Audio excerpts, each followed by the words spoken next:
Hi, everyone, and welcome to On the Hook, the official podcast of Yellow Pike Media, a full-service digital agency.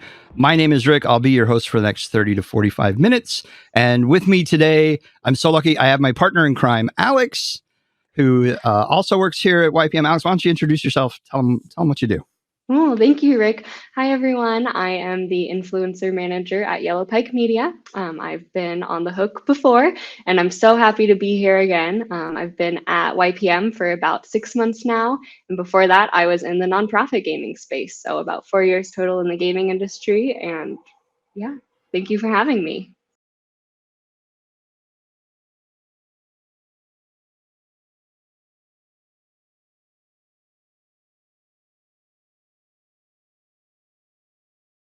Awesome. I'm really excited that you're here today because we have a friend of YPM who is coming on, Amanda Solomon, and we will be discussing Hi. Thank you so much for having me. I'm mostly going to be quiet because clearly based on the title, I don't have a lot to add to your backstory. So why don't you introduce yourself? But I'll be facilitating the conversation. You know, who you are, what you've done, what you're doing now to the show. Absolutely. I think that's a great start.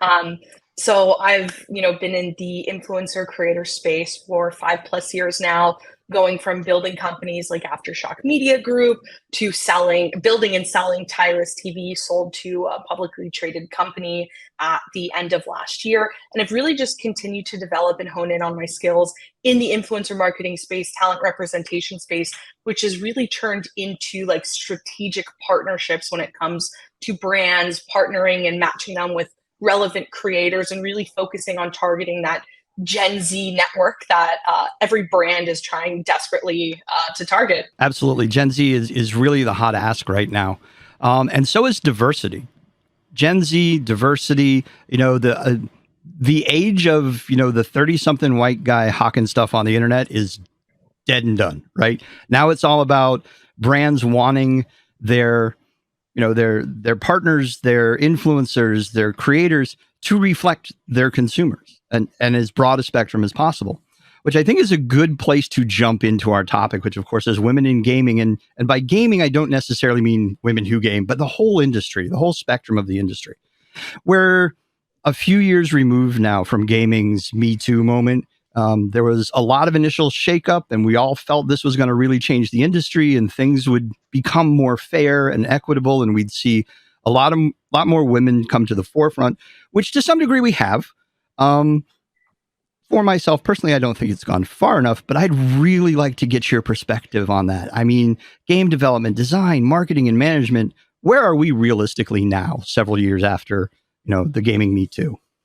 Honestly, I definitely tend to agree with you that it hasn't gone far enough. But over the past 4 to 5 years, being very personally involved in it, I see the strides, I see the progress, I see more content creators, streamers who are women or identify as women be picked up by management representation, where I then also see women or those who identify as women as talent agents, talent managers, more businesses run by women. So that I've seen like a positive trend towards, but I still don't feel like there is that really deep representation. I believe we all remember when the Twitch earnings had come out not too long ago. And I think it was Pokimane who was the top earning woman at number 40 something, which I think was a really nice wake up call, I guess, for how representation is then kind of tied to earnings, where the top woman is number 40 something when it comes to earnings on Twitch. Yeah, absolutely. It's a challenge. Alex, what are your thoughts?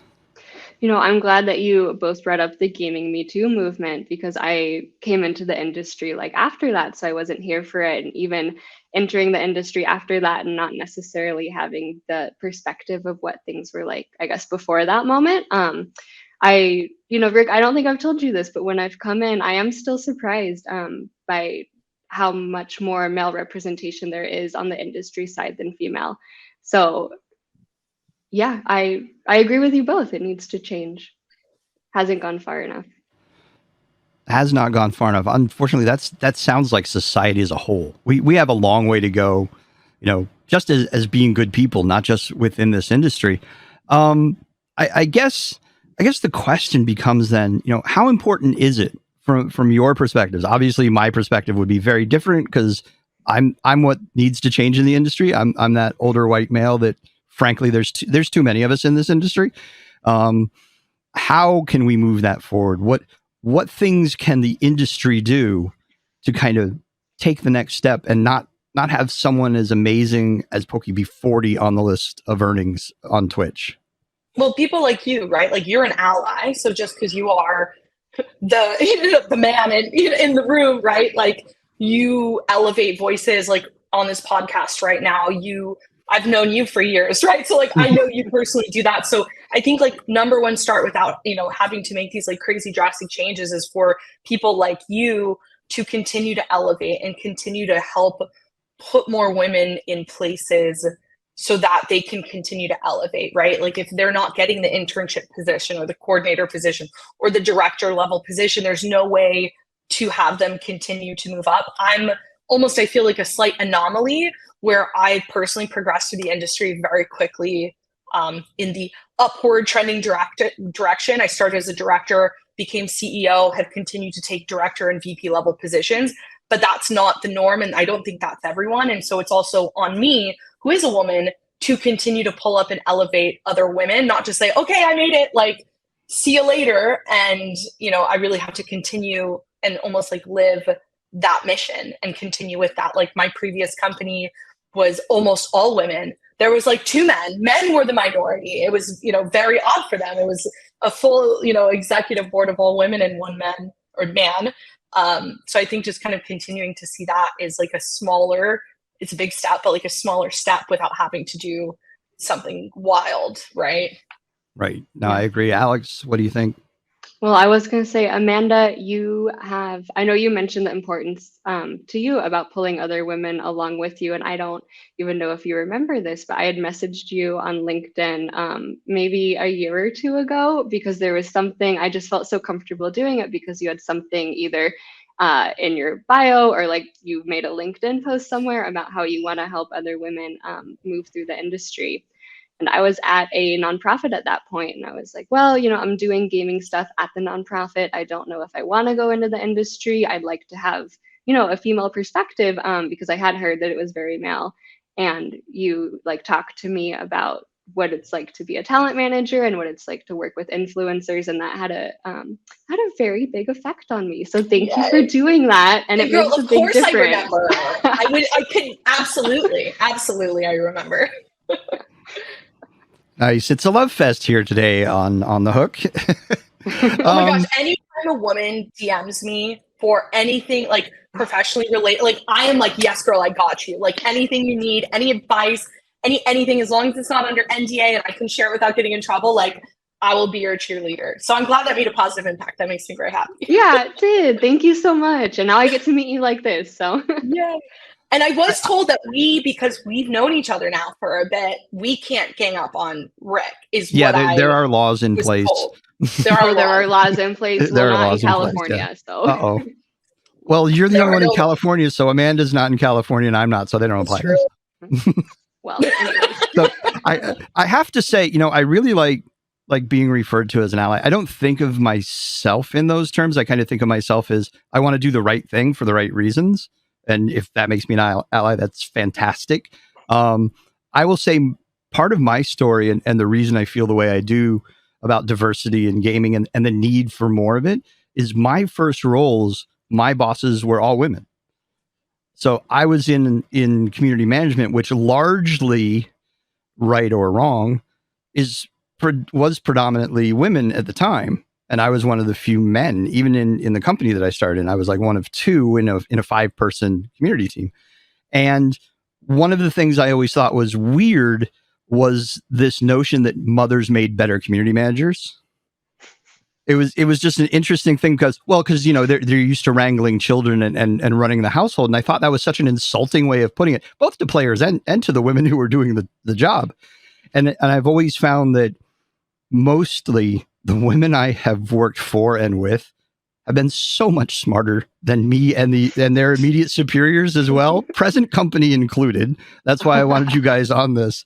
And I think not seeing and recognizing that in any person is a failure on any manager or hiring manager's part to see that it doesn't matter what the gender or color of the person is. Can they do the job, and are they smart?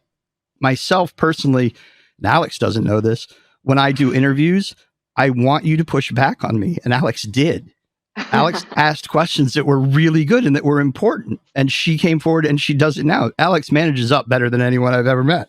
So it to me seems ridiculous that this industry doesn't expand in those directions, because speaking as, your standard, older white male of extreme privilege, we need you guys. We really do, to cut out any group just because of gender or orientation or color is just moronic. And this industry loses out big time, in my opinion. Well, and I also, in your defense, I also don't think it's just like older white dudes. Like, guilty for sure, but like I cannot tell you how many 24-year-old guys I've been gate kept by, 30-year-old, 35-year-old in my own, millennial Gen Z category. And I think that too is like, it's not just, the folks that have been in the industry 20, 25 years. It's this like almost systemic kind of like, it's almost like created out of fear, right? Like the smart women are going to come in and take over. And so the younger generation is being kept out. Like a great story, and I will not name names, but right as I was getting into the industry, I was friendly with someone who had been on the game pub side for many, many years. And I was very excited. I was like, dude, I want to take you to drinks. I want to pick your brain. I'm so excited to start this new role in talent management. I want to pick your brain. And he's like, yeah, for sure. I got you. And we sat down, literally drinks in hand. And I'm like, all right, so like, where should I evaluate? Where should I start? What should I look at? And he's like, you know what? I had to figure it out the hard way, and so do you. And I was like, what, why? And, joke is that I've been wildly successful the last 5 years. So I guess I really didn't need any advice, but why are we gatekeeping like that? And this is someone my age, I'm 31. Like, what are we doing? Why are we doing this? This is not. And it's those types of things that I think keeps the industry the way it is, versus someone entering that type of conversation, being like, yeah, I'll look over here, chat with these people. This is kind of what I did. And just kind of like helping foster that. And I think that is, again, around our age range, not just like some 65-year-old guy, like, get out. No, that's a great point. And to be honest, guys do that to each other too. And it's at least as bad, right? There are so many times where I have literally seen someone tell someone else, figure it out for yourself. I had to. And for people in positions of authority, broadly speaking, that's a horrible way to lead. That has to be the worst leadership skill ever, because it's not a skill, it's petty, right? Do you find that women as well do that within the industry? Are there instances that either of you have faced where there was a gatekeeping moment and it was, a woman who did it to you? No, I think you should speak on this, Amanda, because of the women I've talked to in the industry, which was mostly you before I got in here, you were very welcoming. So I'd like to hear your experience. Yeah, definitely. I think, then on the flip side of women who are not helpful, it's a similar type of conversation. I had it so difficult. No one helped me. You have to figure it out. And I think that's why my approach is so different, that I don't want people to have to go through what I did. Not everyone has such thick skin as I do. So it's not about, me being so great, but like, I just come from a very specific type of background where things like that don't affect me. But throughout my experience of living life as an adult, that's not how everyone is.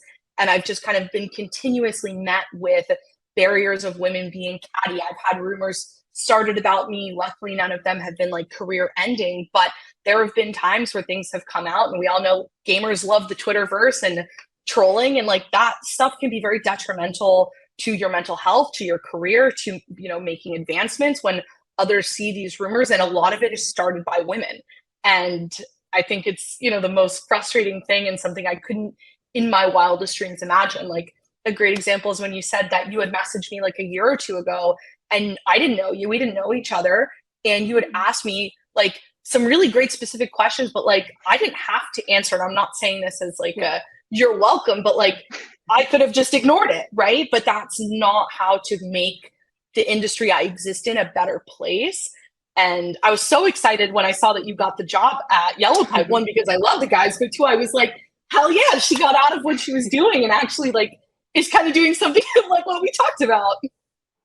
Yeah, that was really exciting. And I was, just to go back to that real fast, because I was so excited that you responded, because I had been sending out similar messages to a couple other like men and women in the industry. And, you know, LinkedIn messages, sometimes you send them, they get lost in the void, people get busy. Who knows what's going on? But you were the only one who responded. So thanks. Honored. Wow. Honored. So would you say, having said all that, and I feel like I might know the answer, but I'd like to hear it from you. Would you say that if there were generally more opportunity for women in this space, there would be less gatekeeping? Men do it to each other just because I broadly think men like being jerks to each other for reasons I don't understand. But I feel like if there were more opportunity, there would be less of that for you guys trying to move up. There'd be a lot more, you know, reaching back and lifting up instead of trying to block. Would you agree with that? I would say if there was more opportunity and more women in the gaming space, definitely. I think, you know, women have very strong interpersonal networks. At least in my experience, the friends I have and also the industry friends I have been very caring and very kind, and they've offered wonderful advice. And I'd love to see more of that for sure. Do you feel there's, so I'm kind of going to go diverge a little bit off of all of our strong suit in the influencer space and talk about the portrayal of women in gaming, because I don't think we can ignore the mentality that when you go into, say, like a fantasy RPG, the men are head to toe metal. They've got these giant swords. You could roll over them with a tank and it's not going to leave a mark, right? It's like they're walking tanks. But you take the same character, the same, you know, role, everything's the same, and you make that player model female. All of a sudden, Princess Leia was wearing a lot in Star Wars, right? I mean, how does that impact you guys going into the industry, knowing that that's the portrayal that's often seen, and to kind of put a little industry space in there with influencers? If you look at someone like Pokimane, who's very, she'll hate me, wholesome by comparison, right? And then you look like, and this is not being disrespectful, but you look at someone like Amaranth, who has had to kind of portray that same, you know, hypersexualized character to get where she is. What does that say about, you know, both the gaming industry and the influencers in that space? Do you think they're symptoms of one another?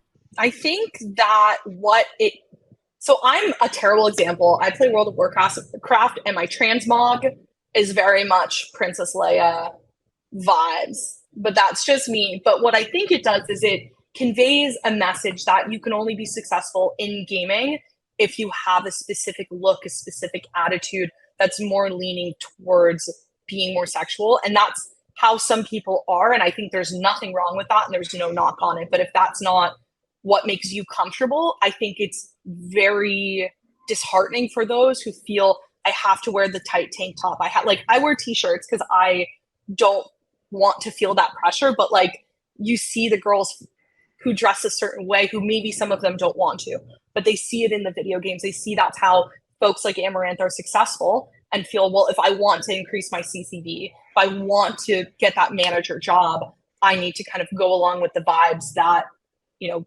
video games portray women in.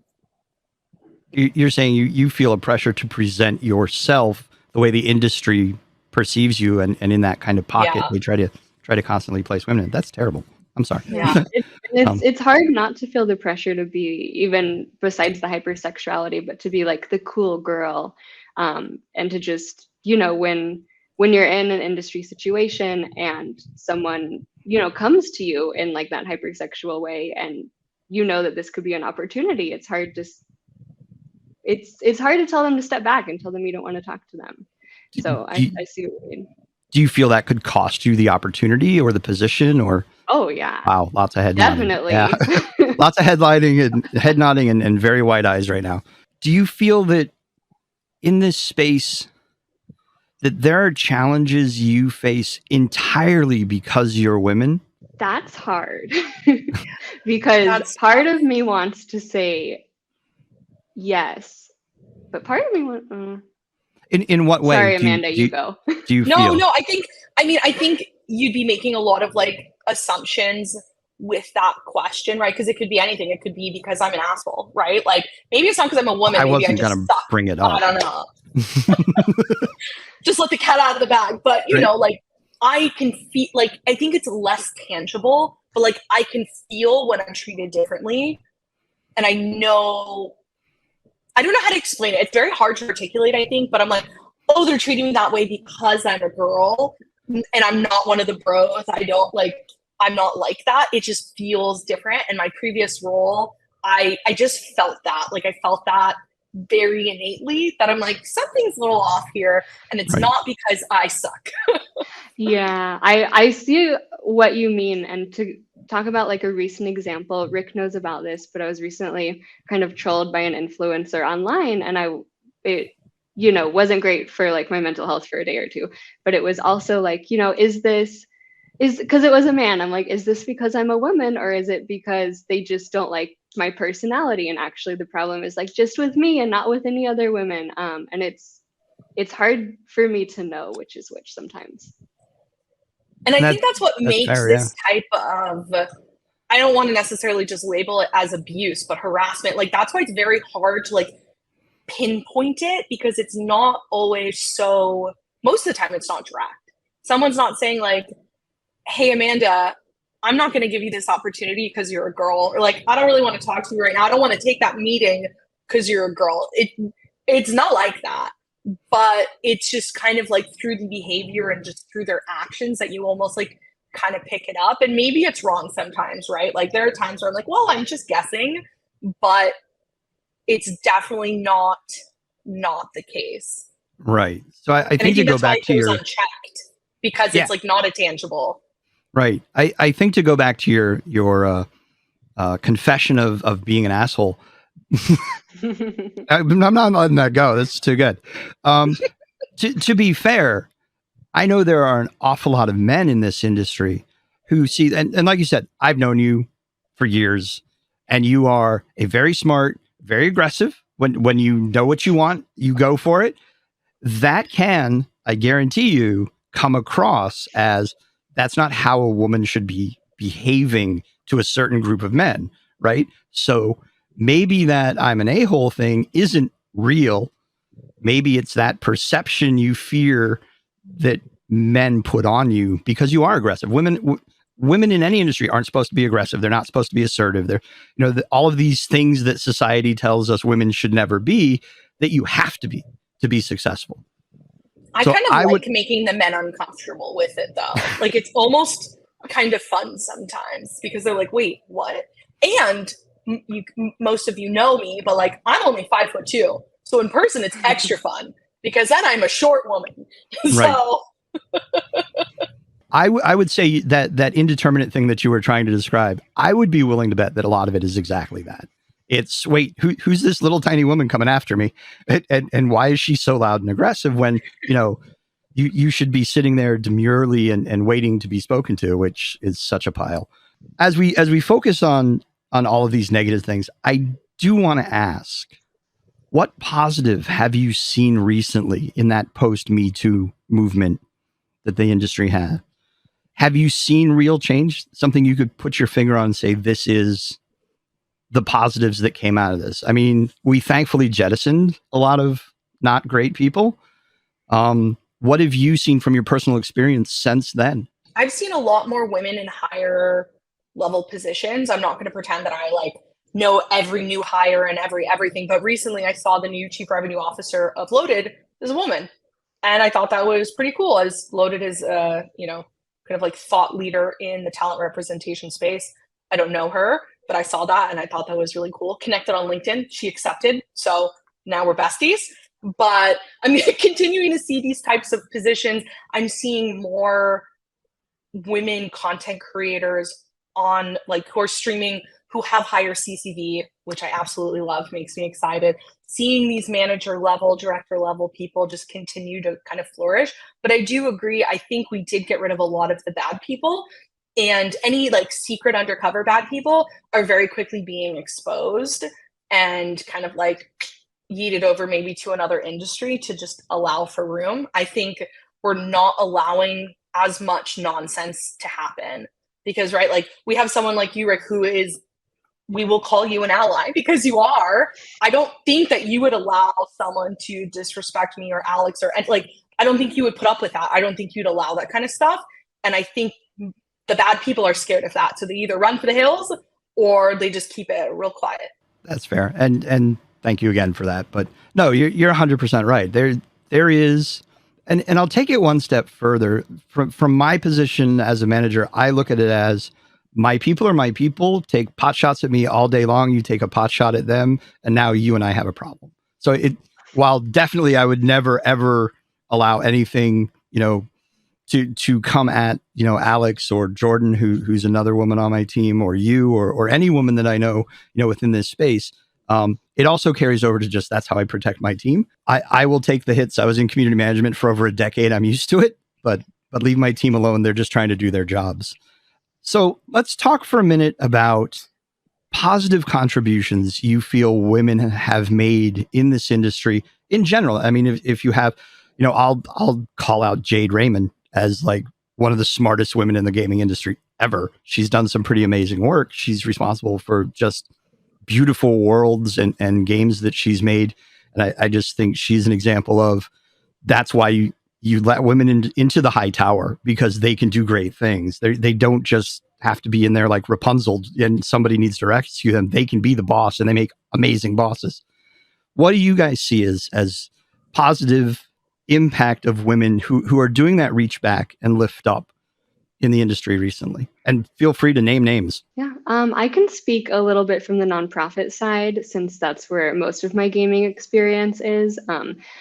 I'm not sure how familiar everyone is with the nonprofit industry. It's kind of like its own little thing, but it is majority female. And so being able to work at the charity I was at, and there were, 3 women, we were a team and we were running the gaming space. And then we started to partner with this other gaming nonprofit called Landfest, run by a woman named Katie. And she was helping us get into like DreamHack and other conventions, that's the word, to share the charity's mission. And so, from the nonprofit space, I've seen a lot of really positive women making an impact. Nice. Amanda, who are you calling out? I have two. And you already named one of them. I think Pokimane is a really great example. I know she's been around a long time, so it's not something new, but I really love that more wholesome approach, because it does show other women that you don't have to only be the hot tub streamer girl or XQC's girlfriend in order to be popular, right? Like, you can still be you, because I truthfully, genuinely think that that's how she is. I don't think it's a character. I don't think it's some portrayal. I do believe that that's how she is. And I love to see a woman being successful and doing it in a way that feels authentic to her without having to, put on the theatrics for it. But another group that I absolutely love is the Gamers. I have worked with them so much. And I think they're doing incredible work. I think, they have a very strong foundation. The women that founded it and are still running it come from just such incredible backgrounds. And they just have this like fierce passion and drive to make this work. And I've had many, many intimate conversations with each of them. And I'm like, why do you still push through, through all the adversity and through everything? And it's like really just this love for gaming and knowing that women deserve to have a fair seat at the table. They're constantly hosting panels and having events, and just like they're there and they're as present as they can be, given, the resources at everyone's disposal. Yeah, I will say the Gamers, it's an amazing organization. At my last job, and even a little bit here, whenever I get stuck on, we're looking for an influencer who has like XYZ, I'll definitely check out their website, because they have a resource of all the creators they're currently working with. So big props to them. Yeah, I'm a big fan of the Gamers. They're pretty amazing women. So let me ask you this. How do we broaden gaming audiences in general, both in terms of audiences for streamers and just for games, in such a way that, because I know we have a problem industry wide of, we need more women on the other side of things. We need more women gamers. We need more women streamers, and we need more women watching them and playing them. I think this men watch men because men stick together. And I think men watch women because they're not wearing a lot is the problem right now. So how do we get, not that Pokimane has CCV issues, but how do we get more women like her to be recognized and be examples and really kind of reshape the industry so that it looks more like, I mean, if you look at the ESA's number, women are now the majority amongst game players, if you consider all forms of gaming. So how do we get the industry to look like that instead of just a number on a piece of paper? I'd say, to me, it seems like a bit of an accessibility issue, whether we're talking about streaming or just, women who want to try to play their first video game and see how it goes. It's buying the equipment, it's learning the ropes, learning the lingo. And then once you're starting out as a female streamer, even if you're smaller, it's dealing with the online harassment when you have maybe an even number of like 10 people yelling at you and 10 people supporting you. And maybe as you like get larger, the ratio will stay the same, or, in hopes it'll get much better. So yeah, I mean, I'd like online harassment to end for female streamers who are just starting out, but that's not really a solution. But it would be a very big step, Amanda. It would. Yeah, I think, let's say another barrier to entry is esports specifically can be very nuanced and very intimidating. We'll forget harassment and toxicity, but just from like a learning curve standpoint, I love League of Legends. I love Overwatch. I can barely play either game and I don't know what's happening. And I think from a viewer standpoint, if you're not familiar with League of Legends, you're not familiar with these more like esports, like diehard, almost like football type fans, I think it's very hard to get into it. And women steer a bit more towards what's more comfortable. Maybe not just women in general, right? Like I'm probably watching someone play Animal Crossing or Stardew Valley because I don't feel intimidated trying to understand what's happening. Whereas you pop over to League of Legends, I don't know what's what. I can't even tell. And so while there are no solutions, I feel like that is something I've seen a lot is a barrier to watching like specific esports games, and something that whenever someone asks my thoughts or opinions is what I bring up always, is that barrier for like understanding makes it a bit more difficult. And I think what then prevents women from streaming is the online toxicity. Even 10 people cheering you on and one person being toxic, if you're new, can be the detriment to you continuing and growing. And I don't know any solution, because I know every streaming platform out there has, ways to ban people, and streamers have moderators, but that doesn't actually fix it, I don't think. I think it's more about, and I don't mean to keep leaning on the allyship, but it's more about men shaming other men for being shitty. Like if you feel like the odd man out because you're making fun of someone or you're being toxic, you're going to get kicked out of this little group you have. But if you have 5 bullies egging each other on, they're going to continue and multiply. And I think it really just kind of comes from that point. Right. Yeah, I completely agree with what you just said about the men, men shaming other men and kind of stepping up and speaking out. Because not even in the gaming industry, but in my personal life, I've seen, I've hung out with my boyfriend's friends, and then one of them says something shitty and all 4 of them go, "What are you saying? Don't say that. Like, why would you say that? That's messed up." And it works. And then they continue being friends, which is cool. No, it does absolutely work. I mean, the simple fact that if you look at a lot of the toxicity now that I'm seeing online, again, from my very specific point of view, is even men who stand up for women are now being attacked by that same group pursuing women. I mean, you have these groups. I won't use all of their terms, but beta comes to mind, and the implication that, any guy that supports a woman is less than because of it. I think there's an element of that where, to use your word, as an ally, there's responsibility to kind of put a little beat down on that, at least, make it very clear that if I am, I am, but it's still better than being you kind of situation, and work towards, more forcefully shunning that. And I think platforms are part of that solution, and what they do and how they do it. I think, and this is hard because I've sat in this role, I think in the community management space, there needs to be more empowerment. We were very limited in what we could actually do because it's words on a screen, there's no real risk there. I think we've all learned that that's BS. There's a very real risk there, but there is also the calculus that happens above that pay grade where well, how much do we make off this player, or what do we earn from this person? And that has to be part of the conversation. Myself personally, I don't think it does. I'm a firm believer that there are people who are far more trouble than they are worth. I don't care how much they spend. The problems they generate are greater. And I think there's a call for those actions to be taken. It's very hard, especially now, if you look at the state of Twitter and how that's being run of late. That's not a great place to be. There are a ton of privacy issues associated with everything that's popped up afterwards, but I do believe the industry itself and platform holders and stakeholders need to do more. Twitch needs to do more to elevate, empower, and protect women that use their service, both as viewers and creators. The same is true of YouTube, Kick, whoever else is out there trying to make a go of it. In my opinion, that's a huge part. We can't tell women just figure it out and go. I think there's a really bad attitude societally that everyone has to an extent of, hey, I got mine. You figure out how to get yours, and I'm not going to help you in any way, which I think that's a piece of it. But if you were to tell young girls right now, if you could speak to a classroom full of young women and say, these are the things that you can look forward to, but you're going to have to work for it. What are the positives that you give them to encourage them to go into this industry, either as, game dev, designer, boss, right? Go for the CEO slot, or as a content creator, and honestly tell them, here's the challenges and here's how you can overcome them because I did. Start with Amanda. Me?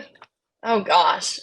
What advice did I give you? What did I say? I mean, it's tough, right? Like there's no promises. So like you can't make any promises, but I think finding an organization such as Yellow Pike Media, for example, or other companies that put out content like this, and you see thought leaders in the company value women, speak highly of women, encourage it, open up dialogue, that is like a green flag, right? So if you evaluate companies, look for the green flags, look at what their team composition is, whether they, put out conversations like this or not, because that's going to be a tall tale sign that this is probably a safer space to be in. You'll never know. I've taken many a job where I'm like, whoop, this is not the right place. And you don't learn until you get there. But really just connecting with other women in the space and kind of, like doing what you did, Alex, and asking like, hey, what's a direction to go in? And just kind of seeing what other people say, or even if you don't want to message anyone, follow prominent women on LinkedIn and just kind of see what they're posting. What companies do they talk about? Do they share jobs from any specific companies? Because I don't share jobs on my LinkedIn from any company that I am aware of them not being a safe place for a woman to work. I'm not like, oh, this is great for men, fuck the other half of the people, right? So I think just kind of like doing your research and just kind of feeling out the landscape was probably like the best bet that you will have if you, let's say, don't know anyone. And I'll also start with some green flags. Working in this industry is really fun. It's very creative. I really, really like my coworkers. Thank you, Rick. You've been amazing. And as far as like for women or young girls who are like looking to get into the industry, I would say kind of along the lines of what Amanda was saying is to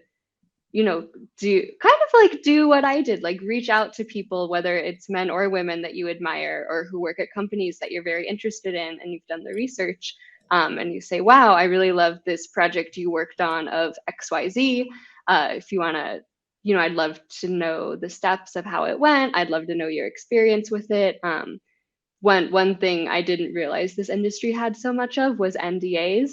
So, if they can't tell you, they can't tell you. But maybe they can, and then you make that connection. And when I was in college, I hated the words networking. They're like, if you want a job, you got to network. And I'm like, but I don't want to. But it's true. you gotta The value of reach out, networking in this industry. there. Yeah. It's impossible to understate. I don't think people realize, regardless of gender, how small this industry really is. People see these multi-billion-dollar numbers being thrown around. Sure. But I've worked with or worked under people in my life that worked for me at one point, people that I've worked for that now work for me in other roles. I mean, it really is just a small group of people that are bouncing between coasts and companies, because there are really, and I think if you look at the Microsoft Activision merger, it's about to become even more so. This is a condensing industry. The number of places for you to go is smaller, and the odds you run into these same people is much, much higher. And making sure we're doing the right things to weed out the bad is really important as that continues to happen. But by the same token, be aware that if you're the bad, everyone you work with eventually figures it out and is going to be sitting in front of you as the hiring manager at some point, and that'll be the end of you. So it will all come around eventually. I think that's important from maybe a little bit of a hopeful standpoint in fixing a lot of the problems with this industry, is as more people of color, as different genders file into those roles and do manage to, despite the odds currently, get into those positions where they can then actively help weed out those people, this industry gets stronger, better, and smarter, and we all make more money, which ultimately is where we're going, right? Of course. Well said. Any final thoughts, Amanda, as we get ready to wrap this up here? Honestly, no, I think we covered some really important topics and just kind of like opened up a really nice conversation, and hopefully whoever listens to this is like encouraged, inspired. Hopefully if a guy hears this, it encourages in their continued good behavior, encouraging other people like them to just continue to support women, and hopefully I see more women continue to enter the space and feel comfortable with what they're doing. Awesome. Alex, thoughts? Yeah, I don't want to speak for Amanda, but I'll say, if anyone hears this and wants to hear more, you can message me on LinkedIn. You can find my work email on the YPM website, I'm sure. And I'd love to talk to you. Uh-oh. Alex just opened up a can. I know. I was like, oh, do I want to say that? But yeah, I'll do say not that. slide into her DMs, because she will show me. Yeah, I mean, I'll show Rick, so please be nice. But I'll talk to you. Yeah, Absolutely. My DMs are always open as well, Twitter, LinkedIn, whatever you need. And I've never regretted, knock on wood, I've never regretted saying this at the end of a chat like this. Everyone's always been very great and respectful. So that's awesome. That's good to hear. That gives me hope. It shows we are making progress. And that's a really positive note to end on. Amanda, thank you so much for coming and doing this with us. I really appreciate it. I think a lot of people are going to get a lot of good information out of this, and they're going to get some really powerful information and thoughts that'll maybe help them change their perspectives a little bit. And with luck, I'm asking a lot of this podcast, we start to see more brilliant women come into this industry in powerful roles. So thank you very much. Alex. Yes, thank you for having me. Thank you for doing this. I know it was short notice for you, and we've got a ton of work, but thank you for being a great co-host today. I appreciate it. If anybody wants to learn more about Yellow Pike Media, you can go to our website. You can listen to other episodes of this podcast, which also occasionally features Alex. There are additional episodes with her, and we talk about influencers, marketing, and all sorts of things on a regular basis. And of course, you can follow us on socials. Just go to yellowpikemedia.com, and you can find all of our information. Thanks, everybody. Have a great rest of your week, ladies, and thanks again.